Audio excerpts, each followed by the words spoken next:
शहर शहर पानी पानी। स्वागत है आपका, मैं हूं आपके साथ सृष्टि मेहता। दरअसल मानसून की बारिश का दौर जारी है। कहीं ये बारिश राहत दे रही है तो कहीं आफत बन रही है। गुरुग्राम और फरीदाबाद में विकास के लाखों दावे होते हैं, लेकिन एक बार फिर से बारिश ने प्रशासन के दावों की पोल खोल कर रखती है। हालात बद से बदतर नजर आ रहे हैं। रिपोर्ट देखिए।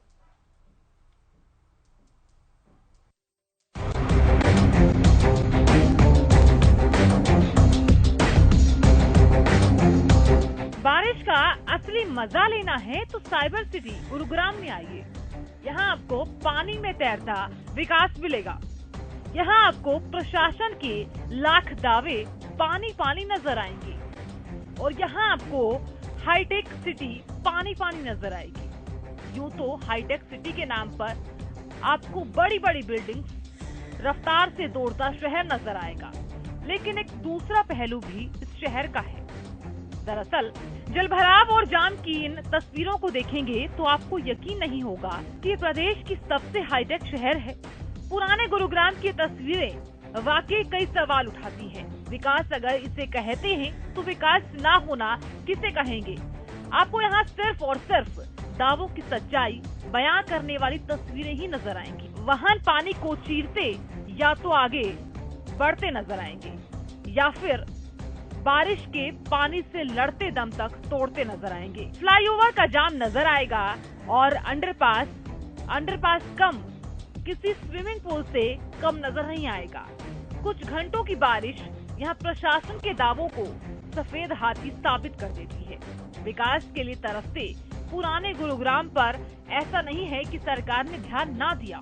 यहाँ समय समय पर काम होता रहता है, लेकिन धरातल पर काम की रफ्तार पुराने गुरुग्राम में पुराने ढर्रे पर ही नजर आती है। हालात सुधरने की बजाय यहाँ पर खराब होते नजर आ रहे हैं। यहाँ के लोग एक बारिश के बाद अपने घर और ऑफिस पहुँचने के लिए उतनी ही मेहनत करते हैं जितनी मेहनत वो महीने भर की सैलरी पाने के लिए करते हैं।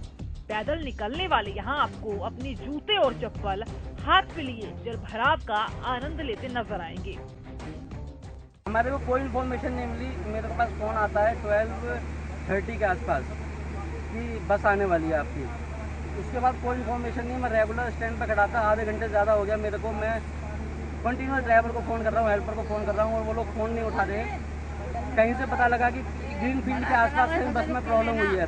मैं लौट आया, अपने स्कूटी से देखता हुआ आया हूँ। यहाँ आके देखता हूँ कि छोटे बच्चों की बस, केजी क्लास तक के बच्चों की बस ये इसके नीचे अपना रेलवे ब्रिज के नीचे फंसी हुई है। दिल्ली गुरुग्राम एक्सप्रेसवे के आसपास के इलाकों में जल जमाव। गुरुग्राम में भारी बारिश के कारण सड़कें हुई जलमग्न। जलमग्न से लगा लंबा जाम। गुरुग्राम में भारी बारिश को देखते हुए जहां एक तरफ जिला प्रशासन ने लोगों से घर से ही काम करने की अपील की है, तो दूसरी ही तरफ प्रशासन ने आम जनता के लिए हेल्पलाइन नंबर भी जारी कर दिया है।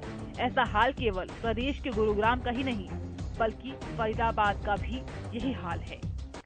तो वहीं फरीदाबाद का हाल भी कुछ गुरुग्राम जैसे दिखाई दे रहा है। प्रदेश के सबसे बड़े दोनों शहरों का हाल बेहाल हो गया है। फिलहाल 21 से 26 सितंबर तक के लिए हरियाणा में बारिश का अलर्ट जारी कर दिया है। Bureau report, Haryana news.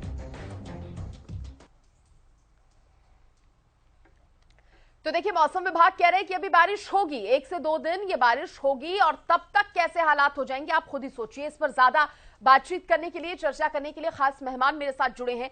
मेरे साथ वेद प्रकाश विद्रोही जी जुड़े हैं, ये कांग्रेस के प्रवक्ता हैं। बीजेपी के प्रवक्ता प्रवीण अत्रे जी मेरे साथ जुड़े हैं। अमित तिवारी मेरे सहयोगी मेरे साथ जुड़ गए हैं और मौसम विशेषज्ञ डॉक्टर चंद्रमोहन जी भी मेरे साथ जुड़े हैं। बहुत स्वागत है आप सभी मेहमानों का। सबसे पहले अत्रे साहब, आप ही का रुख करना चाहूंगी। आप ही से पहला सवाल होगा, प्रदेश के हालात जो बन गए हैं बारिश के बाद, क्या कहेंगे सर इस पर? नहीं, प्रदेश के हालात नहीं, हम कहें गुरुग्राम और फरीदाबाद, जैसा कि आपने अपने शुरुआती पैकेज में भी जिक्र किया। और गुरुग्राम और फरीदाबाद के साथ साथ हम दिल्ली और नोएडा, मतलब लगभग दिल्ली के साथ एनसीआर का एरिया, 2 दिन से बारिश लगातार हो रही है। और इस बात से इनकार नहीं किया जा सकता कि बहुत जगह पे लगातार बारिश होने की वजह से पानी की निकासी, क्योंकि देखिए capacity of sewerage, capacity of nullahs वो एक लिमिट होती है। अगर पानी उससे ज्यादा बरस जाता है तो स्वाभाविक है उसकी निकासी में समय लगता है। लेकिन जिस बात का जिक्र आप कर रहे हैं, हालांकि आपने खुद ये बात कही कि सरकार लगातार इसके ऊपर काम कर रही है, गुड़गांव में उसके ऊपर लगातार काम हो रहा है। और अगर हम गुरुग्राम अकेले की बात करें तो जो आंकड़े हैं वो ये कहते हैं कि 2017 के अंदर लगभग 85 प्लेसेस आइडेंटिफाई किए थे प्रशासन ने, जहां पे जल भराव की समस्या होती थी जब भी बारिश होती थी, बारिशों के इन 3 महीनों के अंदर। उन सभी पॉइंट्स के ऊपर सरकार की तरफ से जब काम होना शुरू हुआ, आज हमारे पास 16 पॉइंट्स ऐसे हैं जिनको हम कह सकते हैं कि अभी भी उस पर काम होना बहुत जरूरी है, क्योंकि अभी भी वहां समस्या है। लेकिन बहुत से पॉइंट्स ऐसे हैं, जैसे होंडा चौक है, हमने देखा था एक समय ऐसा था कि होंडा चौक पे इतना बड़ा जाम लगा कि पूरी रात समस्या रही, क्योंकि वहां पे हो ये रहा था कि जो बासापुर ड्रेन है, जिसकी कैपेसिटी पीछे से जिसमें 2300 क्यूसिक पानी आता था, लेकिन खांडसा के पास आते ही उसकी कैपेसिटी रह जाती थी 800 क्यूसिक। स्वाभाविक है उसकी समस्या ये होती थी कि आसपास के एरियाज में पानी भर जाता था। लेकिन सरकार ने उसकी चौड़ाई को बढ़ाया, जो वहां पे होंडा चौक के आसपास नाले बंद थे उन नालों को खोला, उनकी कैपेसिटी बढ़ाई, चौड़ाई बढ़ाई। तो सरकार की तरफ से प्रयास हुए। ऐसे ही गोल्फ लिंक रोड के ऊपर भी एक समस्या थी 2019 के अंदर, हमने देखा था, लेकिन आज वहां पे समस्या नहीं है। कुछ पॉइंट्स जिनका आप जिक्र कर रहे हैं मैं खुद बता देता हूं। जैसे आज मुझे लगता है राजीव चौक, शंकर चौक, जहां पे इस वक्त ट्रैफिक की बहुत बड़ी समस्या हुई है। कारण ये है कि कहीं ना कहीं आगे सड़क पे कुछ जगह पे तो फ्लाईओवर बनने की वजह से कंस्ट्रक्शन जो है वो भी एक इशू बना हुआ है, क्योंकि जब कोई चीज अंडर कंस्ट्रक्शन होती है तो उसकी वजह से भी जो आउटलेट्स ऑफ वाटर रहते हैं वो जाम हो जाते हैं या बंद हो जाते हैं, तो उस वजह से ये प्रॉब्लम पैदा होती है। लेकिन सरकार ने जिस तरह से क्विक रिस्पांस टीम्स का गठन किया, बाकायदा आपदा प्रबंधन प्राधिकरण ने, तो जिस वक्त मौसम विभाग की तरफ से ये घोषणा हुई कि बारिश की हो सकती है, तो लगातार एडवाइजरी जारी करके और कॉर्पोरेट से बात करके ये निवेदन भी किया था कि बारिश ज्यादा होगी तो वर्क फ्रॉम होम हो जाए, स्कूल्स के अंदर छुट्टी रह जाए 2 दिन। और ये सब काम सरकार ने इसीलिए किया था कि लोगों को इन समस्याओं का सामना ना करना पड़े। ठीक है, सवाल बहुत हैं, एक एक करके लेंगे। पहले वेद प्रकाश विद्रोही जी। सृष्टि जी, जब से मॉनसून शुरू हुई है तभी से आप इस पर डिबेट कर रही हैं, और संयोग है आपके चैनल पे शायद 2 बार अत्री जी का मेरा सामना इसी विषय पर हुआ है। हो सकता है मेरे याददाश्त कमजोर हो। हर बार अत्री जी ने यही दावे किए हैं, सफाई के भी यही दावे किए, हमने सफाई कर दी, वो कर दी। उस समय भी मैंने कहा था कि सारे सफाई के पैसे हजम कर गए, कहीं सफाई नहीं हो रही। और जिस मानसून की पहली बारिश हुई थी, उसी पहली बारिश ने ही मेरी बात को सच साबित कर दिया। अब जब मानसून जा रहा है, जाते जाते सरकार के सभी दावों को धराशायी कर रहा है। 16 पॉइंट बताकर अत्रे साहब ने तो पीछा छुड़वा लिया, पर अत्रे साहब भूल गए, शायद उन्होंने क्या तो मीडिया रिपोर्ट नहीं देखी, या उनका कसूर भी नहीं है, वो गुड़गांव के वासी नहीं है। हम तो गुड़गांव के घर घर को जानते हैं, खुद हमारे 2 घर गुड़गांव में। जो ओल्ड गुड़गांव है उसकी हालत क्या है, तो 24 घंटा बाद भी पानी नहीं निकला है, लोग दुखी हैं। दुकानदार विभिन्न मीडिया हाउसेज के मीडिया कर्मी को इंटरव्यू दे रहे हैं कि हर बारिश में यही होता है, और सरकार बार बार यही दावे करती है, और हमारी दुकानों में भी पानी भर जाता है, होता कुछ नहीं है। ड्रेन की बात जो बता रहे हैं अत्रे साहब, ये ड्रेन आज तक पूरी नहीं हो रही। 8 साल से यही कहा जा रहा है कि खांडसा के पास रुकी हुई है ये बादशाहपुर ड्रेन। अभी भी मुख्यमंत्री जी का 10 दिन पहले या 15 दिन पहले जब गुड़गांव में आया था, तब बयान आया था कि भाई सारी बात हो गई, जो अवरोध थे वे दूर हो गए, जल्दी ही ड्रेन बना दी जाएगी। बन नहीं रही है। और जब हाईवे पर यह हालत है तो आप अंदाजा लगा लीजिए कि जो गुड़गांव के अंदरूनी क्षेत्र है उनकी क्या हालत होगी। और ये तो तब हालत है जब हम इसको हाईटेक सिटी कहते हैं, मिलेनियम सिटी, स्मार्ट सिटी के नाम से करोड़ों रुपए बर्बाद हो गया। नगर निगम में करोड़ों रुपया सफाई में, नालों के निर्माण में। लेकिन अत्रे जी कह रहे हैं हम काम करवा रहे हैं, लेकिन पिछली सरकारें जिस तरह का छोड़ के गई थी। हाँ, 8 साल से हम ही जिम्मेदार है। अत्रे जी को 8 साल हो गया राज आए हुए, 8 साल से हम ही जिम्मेदार हैं। अत्रे जी हर के पास तो बड़ा साधारण सा फार्मूला है कि अपनी जवाबदेही से भाग जाओ, कांग्रेस पे जवाब ठोक दो। अगर आपका साल 1.5 साल शासन होता तब तो आपकी बात मान लेते कि भाई चलो आप तो अभी अभी शासन में आए हैं और सारी समस्या कांग्रेस की देन है। आप समस्याओं के लिए तो कांग्रेस को जिम्मेदार ठहरा देते हो। हाँ। और जो विकास हुआ उसका श्रेय खुद ले लेते हो, जबकि आपने किया कुछ नहीं।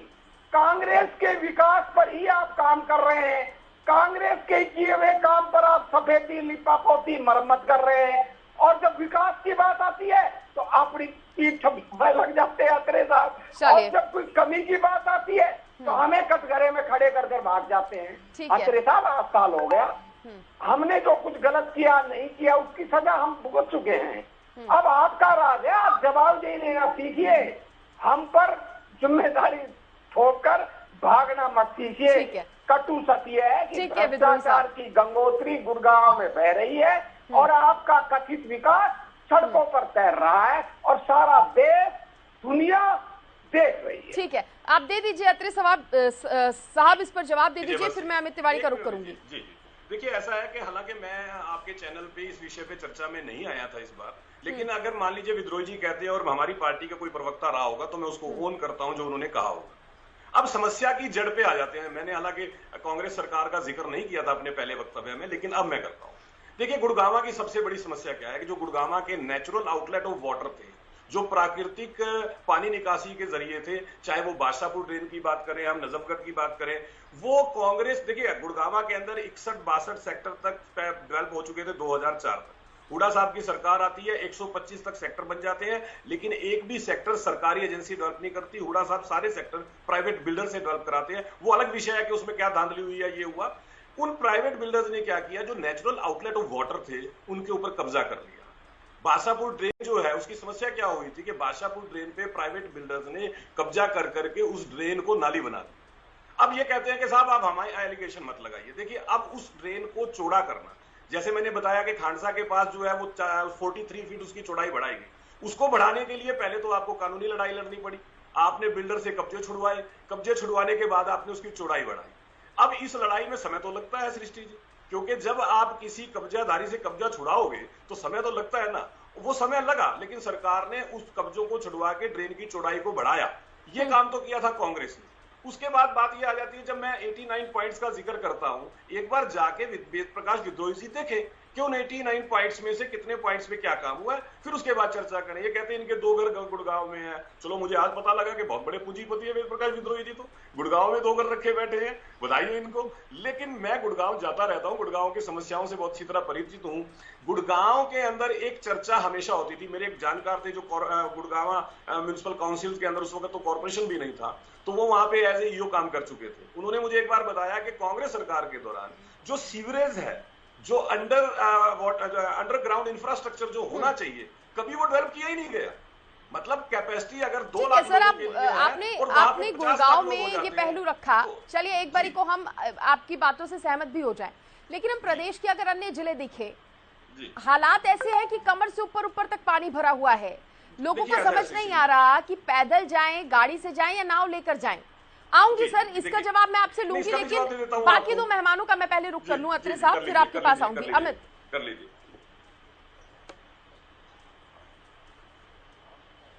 सृष्टि, किसी शायर की मुझे 2 लाइन याद आ रही है, वो मैं जरूर कहना चाहूंगा कि तेरी हर रग तड़फती पाऊं, मैं कहां से छेड़ूं तेरा अफसाना। कमोबेश गुड़गांवा और फरीदाबाद की बात ना करें, कमोबेश पूरे प्रदेश में स्थिति ऐसी ही है, क्योंकि जल जमाव और जल भराव की समस्याओं से आम आदमी को 2-4 होना पड़ रहा है। और ये अब की हालत नहीं है, 21 से 26 तक का अलर्ट मौसम विभाग की ओर से दिया गया है। पहले भी लगातार जी आवाज आ रही है सृष्टि जी। मैं कहता हूं कि पूरे प्रदेश की हालत ही इस प्रकार की है, किसी एक शहर की यह बात नहीं की जा सकती, गुड़गांव या फरीदाबाद की नहीं। हमने शुरू से ही इस बात को लेकर चर्चा की। प्रवीण अत्रे जी भी एक कार्यक्रम में मौजूद रहे थे। उस समय यह बात हुई थी कि स्थानीय निकाय चुनाव के दौरान भी बारिश आई, तब काफी जल भराव हो गया था, उससे लोगों में बड़ी नाराजगी पैदा हुई थी। हालांकि तब चर्चा हुई थी कि तमाम प्रोजेक्ट्स चल रहे हैं, उनकी वो पाइपलाइन में है, लेकिन वो प्रोजेक्ट्स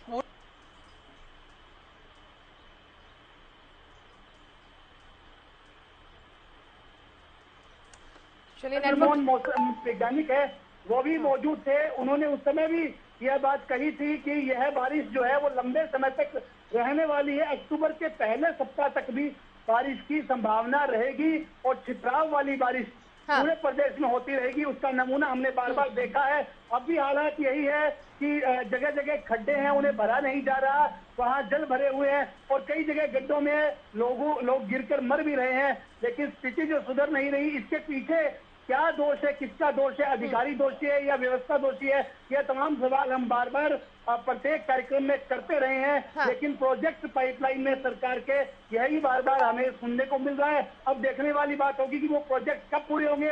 और गुरुग्रामा ओल्ड की बात की जाए तो उससे सौतेला व्यवहार कांग्रेस के राज में भी था, उससे सौतेला व्यवहार अब भी हो रहा है। उसके प्रोजेक्ट जो है वो पूरे नहीं हो रहे।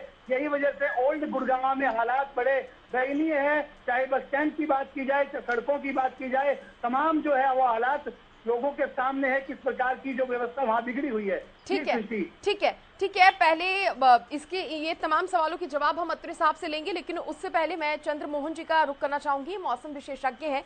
देखिए डॉक्टर चंद्रमोहन, आपके विभाग की तरफ से तो पहले ही अलर्ट कर दिया गया था, ऐसा नहीं है कि मौसम विभाग की तरफ से कोई देरी हुई हो। कितनी बारिश होगी, भारी बारिश होगी, हल्की बारिश होगी, आपकी तरफ से बताया गया था। अभी की अगर बात करें तो मौसम विभाग का अभी क्या अनुमान है आगे आने वाले और कितने समय तक इसी तरह का जो मौसम है वो बना रहेगा? बिल्कुल सृष्टि, देखिए अभी जो लो प्रेशर एरिया जो डिप्रेशन में बदलकर और उसका सारा जो प्रभाव है 3 राज्यों पर है, जिसमें हरियाणा, एनसीआर दिल्ली, उत्तर प्रदेश, राजस्थान और मध्य प्रदेश पर। तो अब ये जो मौसमी प्रणाली है फिलहाल अपने हरियाणा पर बनी हुई है। तो आज और कल भी हमें इस बरसात का मतलब पूरी संभावना है, क्योंकि कल गुड़गांवा यानी दक्षिणी वाले जिले, साथ में उत्तरी वाले जिले और मध्य जो केंद्रीय जिले हैं, सभी पर हल्की से मध्यम और कई जगह मूसलाधार बारिश की गतिविधियां चल रही हैं। और आज सुबह से ही गुड़गांवा, फरीदाबाद, रेवाड़ी, महेंद्रगढ़ सभी जगह और साथ में हिसार, केवल 2 जिले हैं जहां पर कम बारिश की गतिविधियां दर्ज हुई हैं, जिसमें सिरसा और फतेहाबाद। और पूरे हरियाणा में चाहे वो करनाल हो, चाहे वो कुरुक्षेत्र हो, जींद, कैथल, सभी जगह भारी बारिश हो रही है। और इसका अलर्ट पहले से ही जारी कर दिया गया था, क्योंकि मौसम विभाग अपनी परंपरागत विधियों और अत्याधुनिक जो विधियों के द्वारा, जिसमें रिमोट सेंसिंग, जीआईएस, जीएफएस, सभी रडार सबका उपयोग करके पहले ही, क्योंकि पहले ये बता दिया गया था कि 18 तारीख को लो प्रेशर एरिया बंगाल की खाड़ी में बनेगा और उसका ट्रैक हरियाणा, एनसीआर पर पहुंचेगा और जिसकी वजह से मूसलाधार बारिश की गतिविधियां देखने को मिलेंगी। तो ये आने वाले 2-3 दिन इसी प्रकार की गतिविधियां जारी रहेंगी। ठीक है अत्रे साहब, बहुत सारे सवाल आपके लिए हो गए हैं। ठीक है, आप बोल लीजिए। हाँ जी, बोल लीजिए विद्रोही साहब। अत्रे जी, मैं आपका भ्रम दूर कर दूं, मेरे पास 1 रुपए की भी चलाचल संपत्ति नहीं है कहीं भी। आप ही ने कहा था गुड़गांव में। मैं अनमैरिड, सुन लीजिए ना, सुन लीजिए सर, मैं अनमैरिड हूँ। 35 साल से मेरा भाई गुड़गांव में एडवोकेट है, उसके लड़का भी एडवोकेट है, इंजीनियर है, उनके मकान है। चलिए ठीक है, मैं जाता जाता रहता हूँ, तो भाई के मकान को मैंने अपना बताया है। चलिए, रेवाड़ी में मैं घर की मकान में रहता हूँ। और केवल गुड़गांव की हालत ही नहीं, रेवाड़ी की हालत भी बहुत खराब है। बिल्कुल, रेवाड़ी की हालत भी खराब है। अत्रे साहब से इस पर जवाब ले लेते हैं। नहीं, गवर्नर साहब आए थे परसों, ठीक है सर, स्थान पर गवर्नर साहब आए थे, वहाँ 2 कथा हो रही थी, 2-3 दिन पानी भरकर कथा भी नहीं हो पाई। पता करना, मैं कह रहा हूँ, अरे विद्रोही जी, ठीक है अत्रे साहब, देखिए कथा हो रही थी, कथा भी नहीं हो पाई, बारिश की वजह से पानी इतना भर गया, डेंगू का खतरा मंडरा रहा है, ये आप बखूबी जानते हैं। मौसम विभाग पहले ही अलर्ट कर चुका है, ये आप जानते हैं। गुरुग्राम से बाहर निकले तो ओल्ड गुरुग्राम के साथ सौतेला व्यवहार हो रहा है। सवाल ये भी है, प्रोजेक्ट पूरे होंगे ये कब तक कहा जाए, कब पूरे होंगे, ये बहुत बड़ा सवाल। ये तमाम सवाल जो है घूम फिर कर आपके ऊपर आ रहे हैं अत्रे साहब। देखिए सृष्टि जी, पहली बात तो ये है कि आपने यहाँ पे एक बहुत महत्वपूर्ण बिंदु को टच किया और मुझे लगता है कि उस पर आधे मिनट की बात होना जरूरी है, जो आपने डेंगू का जिक्र किया। देखिए, इसके मामले में सरकार जो है लगातार लोगों को जागरूक करने का प्रोग्राम चलाती रहती है। स्वास्थ्य विभाग लगातार लोगों को जागरूक करता है, स्वास्थ्य विभाग की टीमें लगाई जाती हैं जिनका काम ये होता है कि वो जाके देखें कहीं पे पानी का जमा तो नहीं है, कहीं पे पानी इकट्ठा तो नहीं हुआ है। और ये बहुत महत्वपूर्ण भी है क्योंकि ये एक ऐसी समस्या है जिसके ऊपर हमें बार बार बात करनी चाहिए, लोगों में जागरूकता फैलनी चाहिए कि जैसे छतों के ऊपर कई बार टायर पड़े होते हैं पुराने, कोई पुराना बर्तन पड़ा होता है जिसमें पानी जमा हो जाता है और हमें इन चीज का ध्यान रखना चाहिए, ऐसा ना हो। अब बात आती है जिसका आपने जिक्र किया कि पहली बात, अभी जैसे मौसम एक्सपर्ट्स बता रहे थे कि जिस तरह से बंगाल की खाड़ी में एयर प्रेशर बन रहा है तो उसकी वजह से हरियाणा में मूसलाधार बारिश भी हो सकती है। सृष्टि जी, एक बात को तो हमें भी जानना पड़ेगा कि जब बारिश होती है, अगर बारिश जरूरत से ज्यादा, क्योंकि आपके जो आउटलेट है उनकी कैपेसिटी होती है, इवन आपके घर की छत के ऊपर जो नाली बनी है उसकी भी एक कैपेसिटी है। अगर बारिश ज्यादा हो जाएगी तो स्वाभाविक है कुछ देर के लिए आपकी छत पे भी पानी जमा हो जाता है। लेकिन इंपॉर्टेंट चीज क्या है, जो एक स्टैंडर्ड पैमाना है अंतरराष्ट्रीय स्तर पे जिसको माना जाता है कि बारिश रुकने के बाद 2 घंटे तक अगर पानी नहीं निकलता तो उसको हम मानते हैं कि यार जल भराव हुआ है, क्योंकि 2 घंटे के बाद भी पानी नहीं निकला, जिस चीज को मुझे लगता है हमें समझना पड़ेगा। अब पूरे प्रदेश की जहां तक बात है, मैं आपको एक छोटा सा उदाहरण दे देता हूं। 2021 के अंदर इस तरह की जल प्रवाह की समस्या हुई थी जिसमें चरखी दादरी, झज्जर, रोहतक और चरखी दादरी में लगभग 13,000 एकड़ जमीन उस जल प्रवाह से प्रभावित हुई। सरकार ने उसके ऊपर काम करना शुरू किया तो अब अब लास्ट टाइम जो फिगर है वो है 2000, मतलब 13,000 एकड़ जहां प्रभावित हुआ था वो फिगर 2000 एकड़ पे आया है और अगली बार वो 0 हो जाएगा, ऐसा हम मान के चलते हैं। और ये स्थिति रोहतक की और झज्जर की है। लेकिन जिस तरह के जल भराव के लिए आप यहाँ पे चर्चा कर रहे हैं, सरकार इसके ऊपर भी लगातार काम कर रही है। इवन हरियाणा सरकार ने, अगर हम बात करते हैं NH-19, क्योंकि फरीदाबाद से को क्रॉस करके निकलता है, तो NH-19 के ऊपर भी हमें देख रहा था आपके चैनल पे फरीदाबाद की रिपोर्ट दिखा रहे थे। सरकार ने बाकायदा रेन वाटर हार्वेस्टिंग यूनिट जो है 16 यूनिट NH-19 पे लगाए। आपको यह भी जानकारी दे दूं कि बाकायदा सरकार की तरफ से अधिकारियों को दिशा निर्देश था कि कहीं भी अगर जल भराव होता है तो उसकी निकासी का इंतजाम तुरंत किया जाए। और पिछली बारिश में क्यों नहीं दे रहा? जी मैं वही बता रहा हूं। पिछली बार जिन अधिकारियों ने कोताही बरती उनको शोकॉज नोटिस तक जारी हुए थे सरकार की तरफ से कि आपकी लापरवाही की वजह से ये 2 घंटे के बाद भी अगर पानी नहीं निकला तो इट मींस अधिकारी उसके लिए जिम्मेवार है।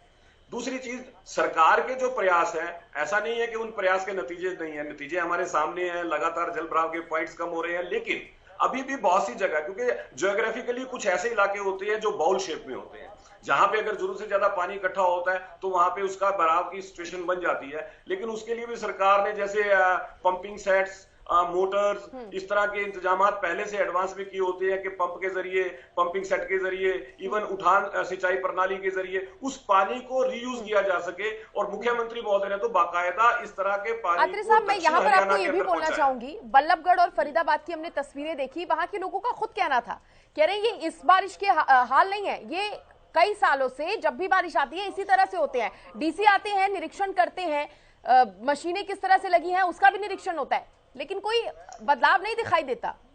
देखिए, बल्लभगढ़ के बारे में पर्टिकुलर तो मैं नहीं कह सकता क्योंकि मुझे पर्टिकुलर बल्लभगढ़ की इस वक्त यहाँ बैठे कोई ऐसी जानकारी नहीं है मेरे पास। लेकिन फिर भी मैं जो बात कह रहा हूँ वो ये है कि मसानी डैम के अंदर आज की आप एक चीज को समझना पड़ेगा। आज दक्षिण हरियाणा जहां पानी का बहुत अभाव रहता था, पानी की बहुत जरूरत रहती थी, केवल सरकार की इन्हीं कोशिशों के नतीजे की वजह से कि अगर कहीं पे जल भराव है तो उस पानी को किस तरह से रीयूज किया जा सके। मसानी डैम में आज 9 से 10 फुट पानी रहता है एवरी ईयर, मतलब होल ईयर, पूरा साल। उसका कारण यही है, सरकार रेन वाटर हार्वेस्टिंग और बारिश के पानी को दोबारा से यूज कैसा किया जाए उसके ऊपर भी लगातार काम हो रहा है और उसके हमारे पास बहुत सुखद परिणाम भी है दक्षिण हरियाणा के। चलिए, अच्छी बात है सर, अगर सरकार काम कर रही है, लेकिन जनता अभी भी परेशान है सर, इसलिए बहुत जरूरी। चलिए, बहुत शुक्रिया आप सभी मेहमानों का, क्योंकि समय इतना ही था। बहुत शुक्रिया वेद प्रकाश विद्रोही जी, प्रवीण अत्रे जी, अमित तिवारी और डॉक्टर चंद्रमोहन जी। तो देखिए, सरकार कह रही है हम तो प्रयास कर रहे हैं, काम हम लगातार कर रहे हैं, लेकिन सवाल इसलिए खड़ा कर रहे हैं क्योंकि वो हर जगह काम दिखाई नहीं दे रहा और पानी का, बारिश का असर इस तरह है कि लोग नाव में जाने को मजबूर हो रहे हैं। फिलहाल कार्यक्रम में इतना ही। देखते